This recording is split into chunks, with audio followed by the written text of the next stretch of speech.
Good to see you. Have you noticed a curious paradox in our society? The fact that on one side, we, maybe more in your Western individualistic societies, we want to be unique. We want to stand out from the rest. We want to think out from the rest of the crowd. This week I have seen an ad, this kind of ads that pops on YouTube videos.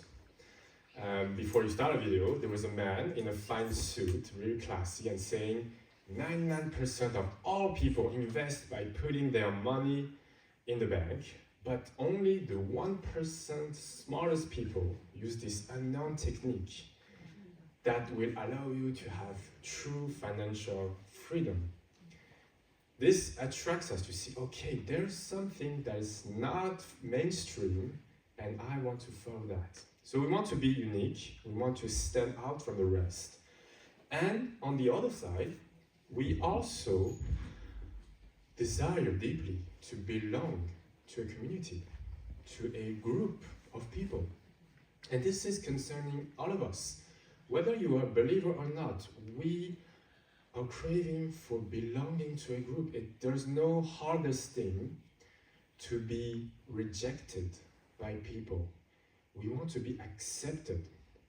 You just had to see, if you remember, when you were in high school, in my high school there was like that, there were groups of people who were gathering, and there were the group of emo guys. You know, the people who were dressing in black, having black nails, having black makeup. They want to stand out from the rest of everyone else. But on the same time, they belong to the same group. They want to belong to a community which accepts them. And the Bible is talking about that. The Bible is talking about God who offers to be part of a community, to be part of His people, to be part of His family. God presents Himself as a father, a loving father who can make us His children. Now, I don't know what is your relationship with your father. Maybe it's a healthy and happy relationship. Maybe it's a more complicated one. Maybe it's hard, maybe there's wounds, maybe there's tensions, etc.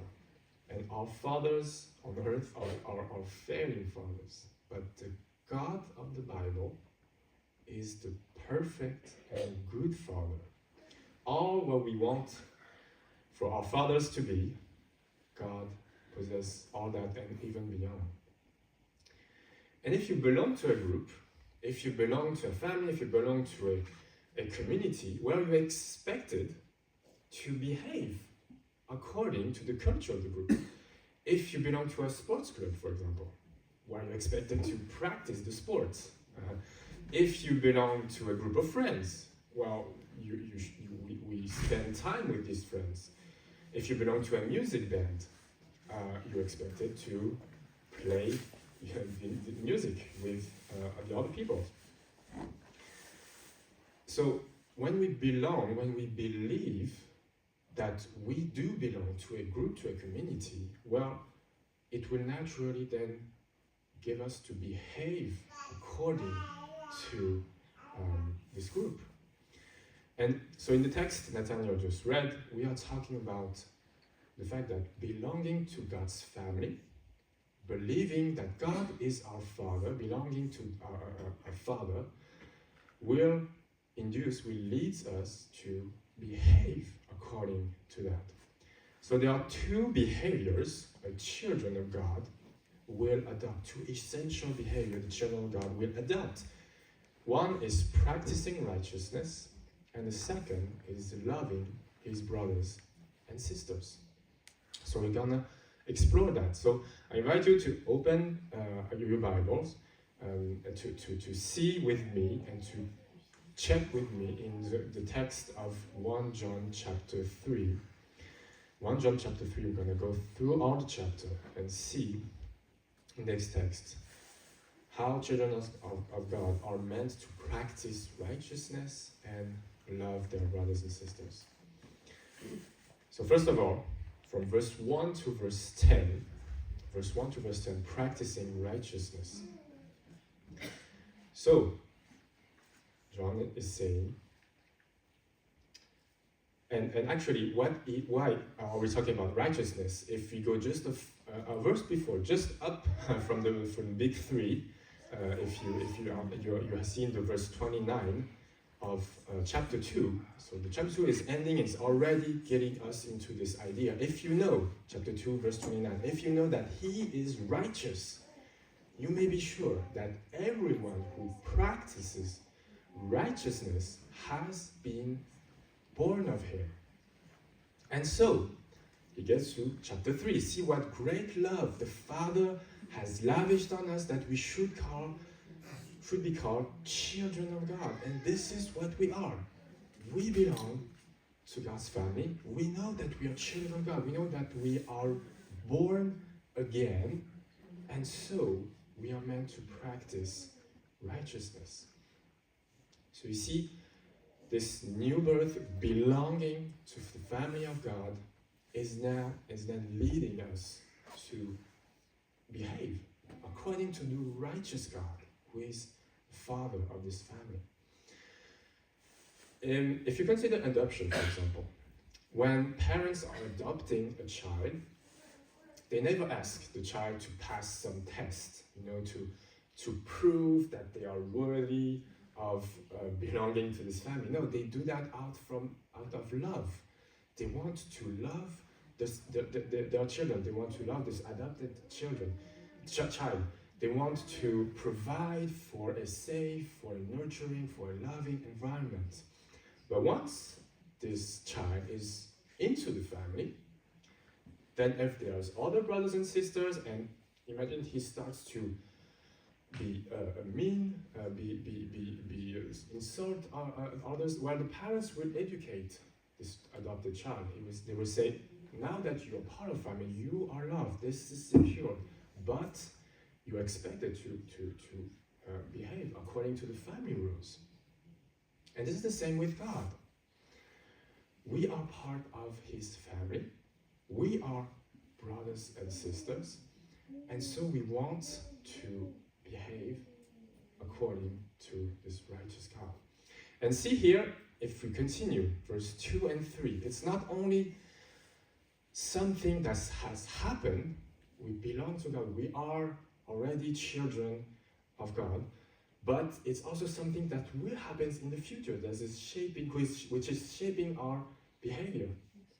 See verse 2 and 3. Dear friends, now we are children of God, and what we will be has not yet been made known.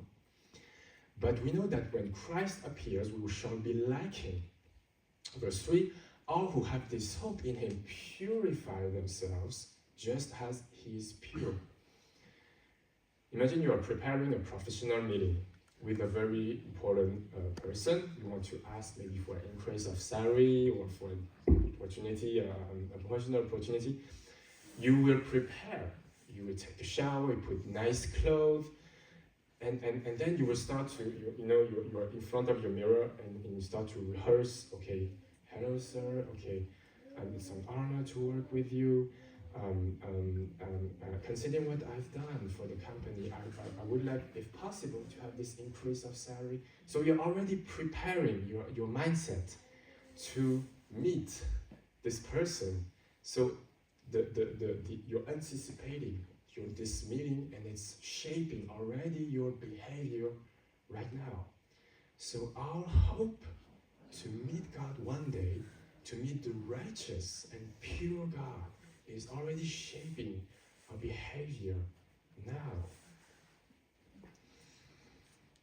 And so John is opposing this practice of righteousness to sin. Everyone who sins breaks the law. Sin is lawlessness. It's not saying, John's point is not saying that we never will sin anymore. We are imperfect, we are sinners. But the thing is this practice of sinning, and this is the same idea we've had in chapter 1, if you remember, walking in darkness. Those who walk in darkness and believe in the God of light are liars. because this is incoherent. And when you walk, you are continuing in a direction. So practicing sin does not mean that we will never do not practice sin. It doesn't mean that we'll never sin again, but it's when sin is becoming a habit. And look to verse 9. No one who is born of God will continue to sin, because God's seed remains in them. They cannot go on sinning. So you see, verse 9, it's telling about practicing sin. It means that we continue on going on sinning. It's becoming habit. Let's say, for example, that I'm fighting with my wife. I'm angry at her because we have misunderstanding in our couples, and then we sit down, we talk, and then I realize I was wrong. And so I ask for forgiveness, and I try to behave differently. I try to be conscious. But if I keep on behaving exactly the same way, never question myself, never admitting that I'm wrong, and keeping in being angry at her, never questioning myself, then this is making a sin, a behavior, becoming a habit. The behavior of sin becoming a habit. Now, what is the source of our righteousness? What is the source of our righteousness? If you go on and see verse 5 and 6, you know that he appeared so that he might take away our sins. No one who lives in him keeps on sinning. No one who continues to sin has either seen him or known him. And here, if you go to verse 8, the one who does what is sinful is of the devil, because the devil has been sinning from the beginning. And here is the reason the Son of God appeared, was to destroy the devil's work. This righteous God has sent his Son to live the righteous life and to destroy the works of evil. And for that, he has been destroyed on the cross. Just consider that. Jesus was destroyed on the cross to destroy the works of the evil, so that we could never be destroyed again. This perfect and righteous God has lived the life we should live, and he destroyed all the evil works. And he was destroyed for that, so that we could never be destroyed again. Do you believe that? Do you belong to this Jesus? Do you abide in him? No one, verse 6, who lives in him keeps on sinning. I like this verb, to live in. In French, it's the verb demeurer. And demeurer has given the word demeure, and demeure is translated by a house. Jesus is like a house in which we live in. A perfect, beautiful, clean house, no broken things, no dust, no stain. And in front of this house, in front of the porch, there's this sign, welcome. It's a welcome, you put your name. He's inviting us to come and live in this perfect house. He has prepared for us his life. And so because when you are inviting in someone's place, when you're inviting maybe to sleep in someone's place, you want to take care. You want to honor. You want to be careful. You don't want to leave it dirty, etc. You want to honor the owner of the house, is how to say. It's honoring the ones who is owning the house. So, and not only we are living, we are abiding in Jesus, but here see verse 9, God's seed remains. So God's seed is God's spirit, remains, abide. God is living in us. We are the temple of his spirit. And so just imagine God coming and visiting your place, your house. He's coming, and then he's going, and he sees this house and says, well, this is a nice house. I like the decoration. I like how you put things. Okay, and then he goes to your living room and he sees, wow, it's warm, it's nice, it's welcoming. I see that you like to welcome, to take care of people. He then goes to your kitchen and he says, oh, it smells good. You're preparing and nurturing your family, taking care of the guests. And then he goes to your bedroom. Says, it's great. You are taking care of your couple. You are taking care of your intimacy. If you're single, you are making yourself pure. And then he sees a door at the back of your bedroom, and he goes in and then he tries to open it, and it's locked. And on the door there's the inscription, the heart, your heart, the center of everything, the center of the house.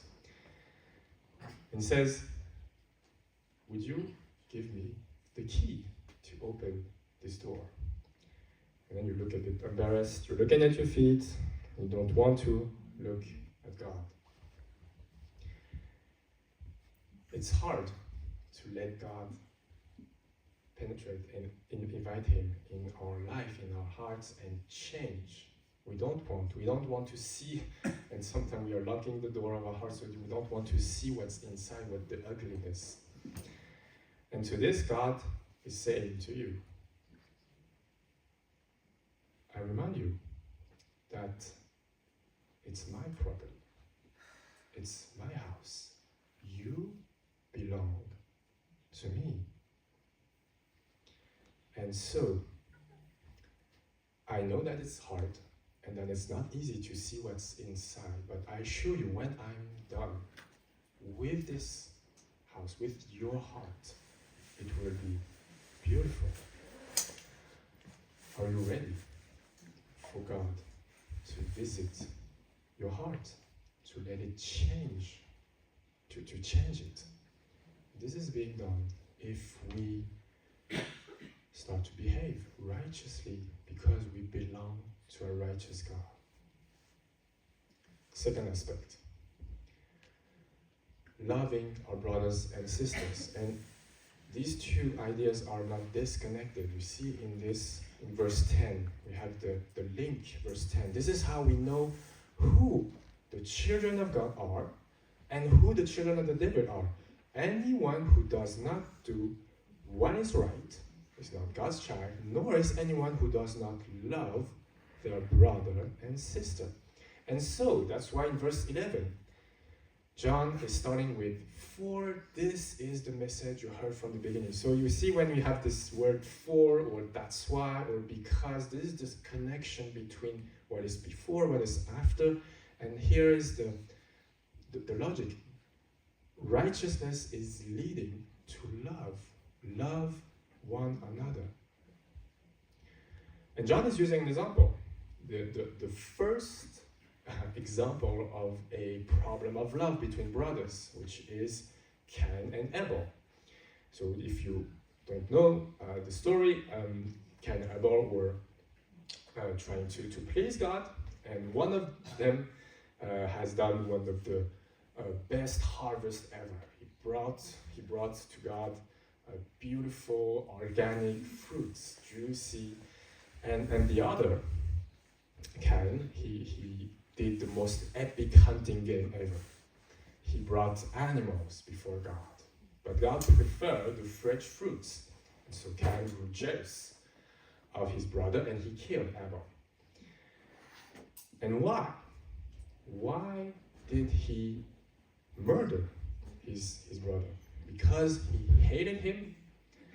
And what's interesting is verse 12, because his own actions were evil and his brothers were righteous. So he hated him because of the righteousness of his brother. And we are like, that's odd, because we normally we like people who are righteous. We like when they are honest, they are integrate. Why would we hate righteousness? Well, you see in verse 13, he's saying, do not be surprised by my brothers and sisters if the world hates you. Then you ask you a question. If we love righteousness that much, how come that Christians who are supposed to believe in a righteous God, in a holy God, are the more persecuted people on earth? So I think that the problem is not about righteousness, but about if I really love righteousness, or I love my own conception of righteousness. Do I love the righteous God, or do I love the righteous me? Do I love... If being righteous, it's okay, it's good, it's encouraging, as long as what you believe will not interfere with my values, with my conception of righteousness. And this is the problem. If I believe that my behavior is righteous, and yours is good, as long as you do not interfere with me, then I'm not really loving righteous people. I'm loving my own conception of righteousness. When I'm educating my son Timothy, sometimes I'm angry at him. Sometimes I want, because he's acting badly, and I love him, and because I love him, I want him to obey. I want him to submit to my authority, because I love him and want him to grow up being righteous.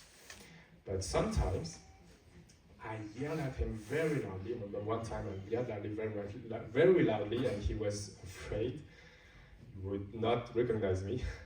And at that time, I was not really correcting him out of love. What I love more is my desire to be at peace. I wanted more to be at peace, for him not to behave like I don't want. So at that time, I was not loving him, but I loved my own conception of what is good for my son. And I was hating my son at that time, because I did not really love him. I loved my own conception of what is good and bad. But here is what John's saying. What love really is. What is true love? And see what is the opposition. And this is the same event that was showing the righteous God who sent his son, who lived this righteous life, and who destroyed the works of evil. It's the same event. Verse 16. This is how we know what love is. Jesus Christ laid down his life for us. True love is exposed in what Christ has done for us. A sacrificial love, a love going beyond our feelings. True love is loving when it's hard. Jesus laid his life for us, whereas we were not lovable. We were sinners. We seriously offended God. And true love is not the word love only rooted in words, but it's going beyond talk. It's in deeds and truth. This is verse 18. When I married Naomi, I made a list of vows. I will take you as my wife to have from this whole, from this day forward, for better, for worse, for richer, for poorer, etc. All these just words I said one day on 2020. What do I do in everyday life when things gets worse? When she is sick, when she is weak, when she needs me? Let us not love with words or speech, but with action and in truth. This is what Christ has done, and because he has done this, he has laid his life, we ought to do as such. So what does it look like? Of course, not literally maybe giving our life, but it's like Christ has traveled the heavens. He stepped down, he came into our lives, he went into the darkness of our lives where we were a rebellious creature, and true love is taking this risk of being hurt while we express our care for others. For example, if I'm inviting people, It's good to invite people who are nice, who are lovable, who are easy to with whom we spend time. But what if I invite someone who is very different than me? This is true hospitality. If I'm generous, am I generous with money or with time only? I'm calculating so that it will not interfere with my needs, or I want to give generously, or even if I give time to someone, I'm listening to him, I'm listening to her, spending time, and sometime they will not thank me. And this is hard when you are caring, investing in someone, and the person just walk away. Or being true to someone can be risky. Confronting someone and saying, I think you have not behaved correctly. It's getting the risk of getting rejected. The person can get angry at you. Or you can just say, oh, I don't want that. I don't want to be hurt. I don't want to be rejected. So I will just love what I can and not much and not more. Here's a citation of C.S. Lewis. To love at all is to be vulnerable. Love anything and your heart will be wrong and possibly broken. If you want to make sure of keeping it intact, you must give it to no one, not even an animal. Wrap it carefully around with hobbies and little luxuries. Avoid all entanglements. Lock it up, safe in the casket or coffin of your selfishness. But in that casket, safe, dark, motionless, airless, it will change. It will not be broken, it will become unbreakable, impenetrable, irredeemable.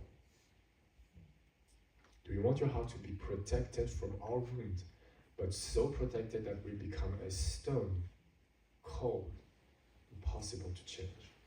Or do you want your heart to be soft, open, with the risk to be broken, but by the grace of God, He will repair it, and from the brokenness we see His glory. Some application. We must admit, it's not easy. This is one of the hardest things to love one another, whereas we are broken people, we are sinners.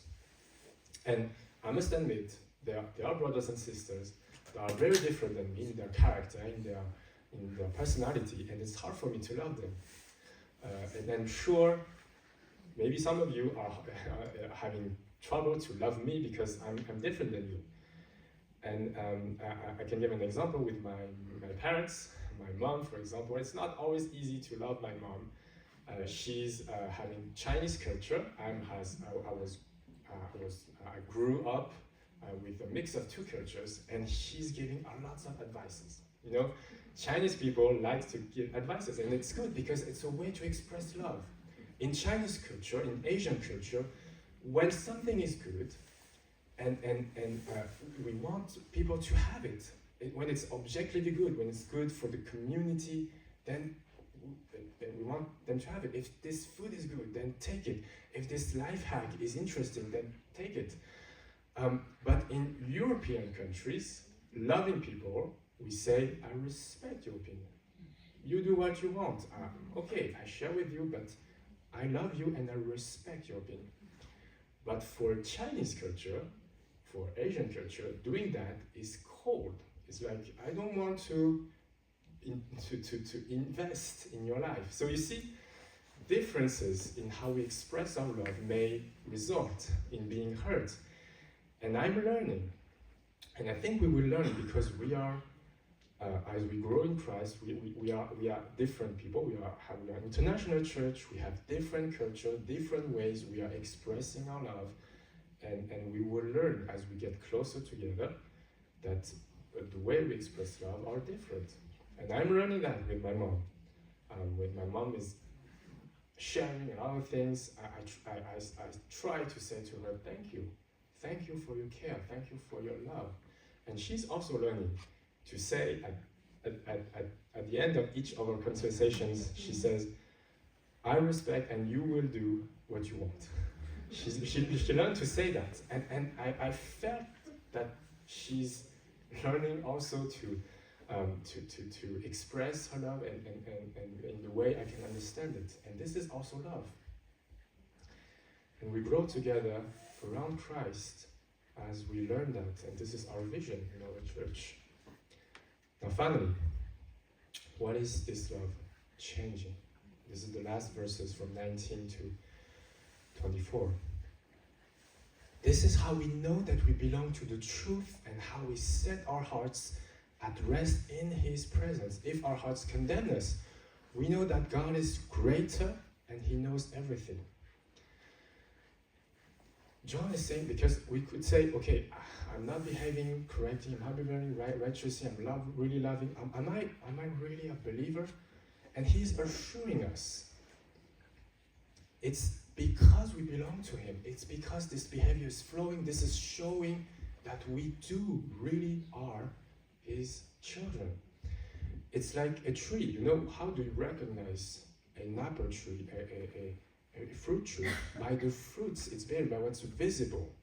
So this is helping. John wants to reassure his readers, to say that you are, when you have this fruit, when you're expressing your love, when you just try to think and to be careful about how you behave, well, this is expressing that you belong to Him. And so we have confidence, verse 21, before God and receive from Him anything we ask. Doesn't mean we can ask everything to God. Well, verse 22, the second part is saying, because we keep His commands and do what pleases Him. And this is the dynamic of love. The more I abide in God, the more I abide in His love, the more I will practice this love coming from God, the more I remain in His love, the more I want to please Him. And so the more I'm following, aligning what God desires to what I'm desiring, since it is what He desires. So, and what I want and what I ask is according and what God wants, what God desires. And this is what we pray in Matthew 6, our Father prayer. We say, may your will be done in heavenly places, on earth like on heaven. So, like God's will is done on heavenly places, our prayer is that it is done on earth, on our lives, on our hearts, in our hearts. And so this love is transforming and is orienting me towards God's will, towards God's command. And this is what love does. When we are in a relationship of love, it's transforming our priorities. Tim Keller is saying that about love relationship with a lover. When you fall seriously in love, each expects the other to sacrifice certain freedoms, certain preferences and priorities, and for each to adapt to the other. And that's true. You know, when you fall in love, when you spend time with the person, you start to really spend time with the person. You start to, maybe you're spending time on the phone, whereas before you were having time for yourself.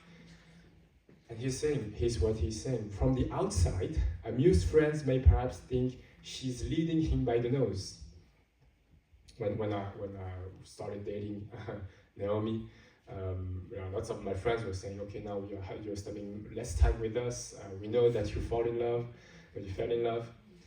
And it seems that I'm just doing all things to please her, and I'm starting to renounce my own freedom. But from the inside, it's like heaven. Why? Because true love is liberating. When you give yourself completely to someone, when you say, I abandon myself to you, and the others does the same, then you find freedom. Maybe you think that religion, that Christianity is just a list of to-do list, like you need to go to church, you have to pray, you have to do all that. But once you believe, once you're convinced that God is truly, deeply, completely loving you, that Jesus has gave his life for you, you are in this transforming and liberating relationship. And you want to do what pleases God. Because this love is securing. This love is deep. This love is, it will not change. And this is giving us spontaneously the desire to serve. Not because I'm afraid, not because I'm afraid to lose the love of God, but because I'm so convinced, I'm so secured in his love that I just want to express my love in return. And this is freeing us. So, what does this love change? Everything. And do you want to live that? Don't you want to live such a transforming, powerful love? We are not able to change ourselves. We are not able to change deeply even our closest relatives. But there is a love that costs the life of someone, a love that is truly killing, that is truly putting to death our imperfection, a love that has put to death Jesus Christ for us. For him, so he died and rose again, so that anyone who follows him will be secured in this love and will want to be transformed. This love that can transform us so deeply that we can be able to love even the ones who are hurting us. Now, just to end, I would like us to take maybe 5 minutes to share one prayer subject so that we can exercise and express this love with one another. 5 minutes to share one prayer subject with your neighbor, with the one who is on your left, on your right. Try to not be your husband or wife, but sit with someone and take 5 minutes to share one prayer subject and pray together for the next 5 minutes. And then maybe in the week you can send a text to this person to see how things have evolved about that. This is a concrete way we can express our love. So let's take 5 minutes for that. Please share with your neighbor, and then I will end up by praying.